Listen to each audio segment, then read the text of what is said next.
A história de hoje é O Patinho Feio. Já estava quase na época da colheita.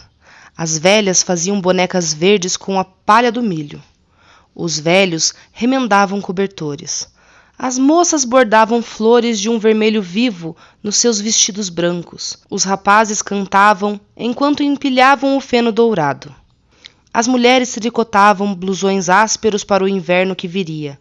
Os homens ajudavam a colher, arrancar, cortar e ceifar os frutos que os campos haviam produzido. O vento apenas começava a soltar as folhas um pouco mais, e mais um pouco a cada dia que passava. E lá para os lados do rio, uma pata chocava uma ninhada de ovos. Tudo estava indo como deveria para essa mãe pata. E afinal, um a um, os ovos começaram a tremer e sacudir até que as cascas racharam, e deles saíram cambaleantes seus novos filhotes. Restava, porém, um ovo muito grande. Ele estava ali, parado como uma pedra. Uma velha pata veio visitar, e a mãe pata exibiu seus filhotes. Eles não são lindos, gabou-se ela. Mas o ovo, ainda sem rachar, chamou a atenção da velha pata, e essa tentou dissuadir a mãe de continuar a chocar aquele ovo.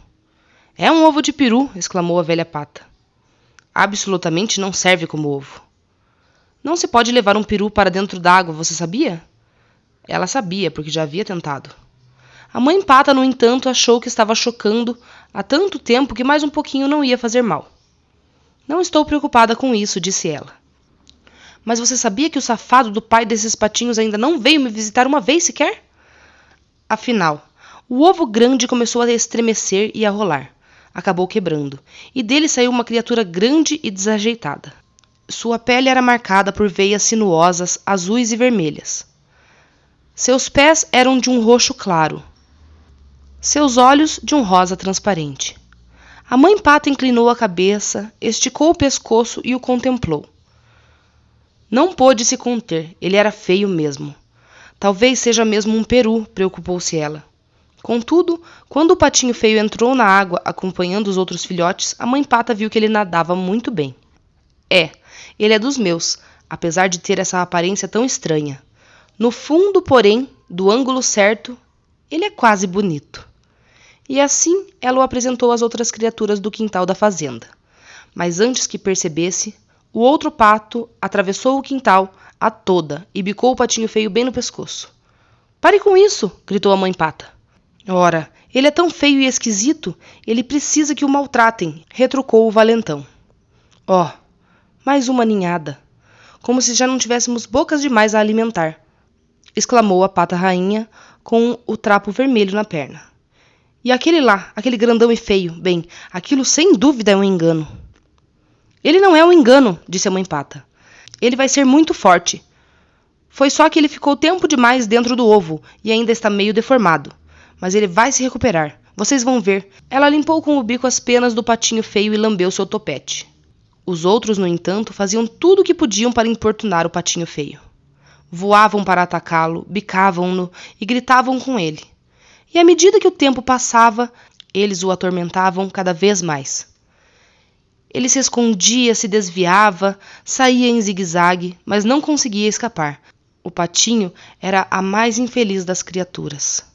A princípio, sua mãe o defendia, mas com o tempo até ela cansou daquilo tudo. Como eu queria que você fosse embora, exclamou exasperada. E foi assim que o patinho feio fugiu. Com a maior parte das suas penas arrancada e todo enlameado, ele correu e correu até chegar a um pântano. Ali, ele se deitou à beira d'água com o pescoço esticado e sorvia um pouco d'água de vez em quando. Dos juncos, 2 gansos o observavam. Eram jovens e cheios de si. Ei, você aí, criatura horrorosa! Quer vir conosco até o próximo condado? Disseram rindo. Há um bando de gansas solteiras por lá, prontas para serem escolhidas. De repente, ecoaram tiros. Os gansos caíram com um baque e a água do pântano ficou vermelha com seu sangue. O patinho feio mergulhou para se abrigar, e por toda a parte só havia tiros, fumaça e cães latindo. Afinal, o pântano ficou tranquilo, e o patinho saiu correndo e voando, a maior distância possível. Perto do anoitecer, ele chegou a um pobre casebre. A porta estava pendurada por um barbante, e havia mais fendas do que paredes. Ali vivia uma velha esfarrapada com seu gato desgrenhado e sua galinha vesga. O gato fazia jus a morar com a velha por apanhar camundongos, a galinha por botar ovos. A velha achou que estava com sorte por ter encontrado um pato. Talvez fosse uma pata e também botasse ovos. E se não fosse, podemos matá-lo para comer. E assim o pato ficou, mas ele era perseguido pelo gato e pela galinha. Para que você serve se não bota ovos e não sabe apanhar camundongos? Perguntavam-lhe os dois. O que mais gosto de fazer, disse o patinho, com um suspiro, é ficar debaixo, quer seja debaixo da amplidão azul do céu, quer debaixo do frescor azul da água. O gato não via nenhum sentido em querer ficar debaixo da água e criticou o patinho pelos seus sonhos idiotas. A galinha não conseguia ver a graça de ficar com as penas molhadas e também debochou do patinho. No final das contas, ficou claro que aqui também não haveria paz para o patinho, e por isso ele partiu, para ver se as coisas podiam ser melhores mais adiante. Ele encontrou por acaso um laguinho, e quando estava nadando, foi ficando cada vez mais frio. Um bando de aves passou voando lá em cima, as mais lindas que ele já havia visto. Elas gritaram para cumprimentá-lo, e ouvir suas vozes fez com que o coração do patinho saltasse e se apertasse ao mesmo tempo. Ele gritou de volta com uma voz que nunca havia emitido antes. Ele nunca havia visto criaturas mais lindas e nunca havia se sentido mais desolado. Ele girou e girou na água para observá-las, enquanto desapareciam nos céus, e depois mergulhou até o fundo do lago e ali se aninhou, trêmulo. Estava fora de si por sentir um amor desesperado por aqueles enormes pássaros brancos, um amor que ele não conseguia entender. Um vento mais frio começou a soprar, e foi ficando cada vez mais forte com o passar dos dias, e a neve caiu sobre o gelo.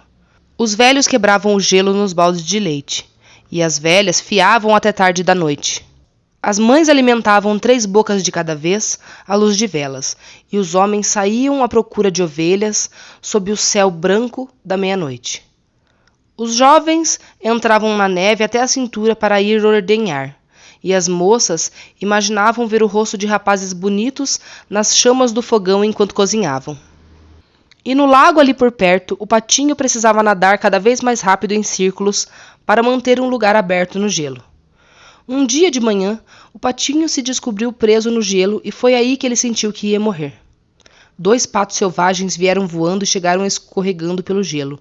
Eles observaram o patinho. — Como você é feio! — grasnaram. — Que pena, é uma tristeza. Não se pode fazer nada por alguém como você. E saíram voando. Felizmente, um lavrador passou por ali e libertou o patinho, quebrando o gelo com seu cajado. Ele levantou o patinho, abrigou-o no casaco e voltou para casa. Na casa do lavrador, as crianças quiseram pegar o patinho, mas ele teve medo. Voou até os caibros do telhado, fazendo com que toda a poeira caísse na manteiga. De lá de cima, ele mergulhou direto para dentro do balde de leite, e quando ia saindo, todo molhado e grudento, caiu no barril de farinha de trigo. A mulher do lavrador saiu atrás dele com uma vassoura, enquanto as crianças riam a mais não poder. O patinho saiu agitado pela porta do gato, e lá fora, afinal, caiu quase morto na neve. Dali ele se forçou a prosseguir até chegar a mais um lago, a mais uma casa, a outro lago, a outra casa, e o inverno inteiro transcorreu dessa forma, alternando entre a vida e a morte. Mesmo assim, a brisa suave da primavera voltou. As velhas vieram arejar os acolchoados, e os velhos guardaram suas ceroulas compridas. Novos bebês chegavam no meio da noite, enquanto seus pais andavam de um lado para o outro no quintal, debaixo do céu estrelado. Durante o dia, as moças enfiavam narcisos nos cabelos, e os rapazes examinavam os tornozelos femininos. E num lago por ali, a água ficou mais agradável, e o patinho feio que nela boiava abriu as asas. Como eram grandes e fortes as suas asas! Elas o levaram bem para o alto, acima da terra. Dos céus ele viu os pomares com seus mantos brancos, os lavradores arando, os jovens de toda a natureza saindo da casca, tropeçando, zumbindo e nadando. Também brincando na água do lago, havia 3 cisnes, as mesmas criaturas maravilhosas que ele havia visto no outono. Aquelas que lhe haviam causado um aperto tão forte no coração. Ele sentiu um impulso de se unir a elas. E se fingirem que gostam de mim e depois, assim que eu me aproximar, saírem voando as risadas? Pensou o patinho. Ele desceu planando e pousou no lago, com o coração batendo forte. Assim que o viram, os cisnes começaram a nadar na sua direção. Sem dúvida estou a ponto de encontrar meu fim, pensou o patinho. Mas se tenho que ser morto, melhor que seja por essas lindas criaturas do que pela mão de caçadores, donas de casa ou longos invernos. E abaixou a cabeça para aguardar os golpes. Que surpresa! Na imagem na água, ele viu um cisne em traje a rigor. Plumagem branca como a neve, olhos escuros e tudo mais. O patinho feio a princípio não se reconheceu, porque era exatamente igual aos belos estranhos, igual àqueles que ele havia admirado de longe, e acabou se revelando que ele era um deles no final das contas. Seu ovo, por acaso, havia rolado para um ninho de patos. Ele era um cisne magnífico, e pela primeira vez sua própria família se aproximava dele, tocando-o com cuidado e carinho com as pontas das asas.